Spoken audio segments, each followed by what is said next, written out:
يا سيدي في حاجة في العلوم اسمها التجارب المحاكية. يعني إيه؟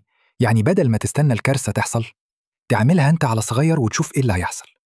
إسرائيل مؤخراً عملت تجربة كده، بس مش في معمل، في جيشها. سموها طلوع الفجر، وقالوا إنها بتجرب لو في هجوم جاي من الأردن. بس هنا العلم بيقولك دور على المتغيرات.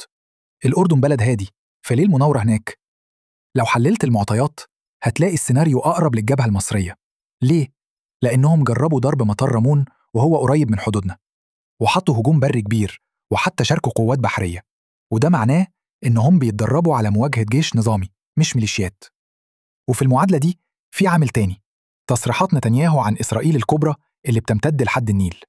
الخطة تهجير فلسطينيين لسيناء، وبعدين الله أعلم. مصر ردت بإجراء مضاد، حركت الدبابات وعززت قواتها في سيناء، وأعلنت إن أي محاولة تهجير أو اقتراب من حدودنا إسلاحة كسر معادلة السلام. فالخلاصة العلمية لما تحط المعطيات دي في أي نموذج محاكاة، النتيجة بتقولك إن أي خطوة إسرائيلية ناحية سيناء هتواجه مقاومة من أقوى جيش في المنطقة، ومعاه شعب كامل مش هيقبل المعادلة تتغير.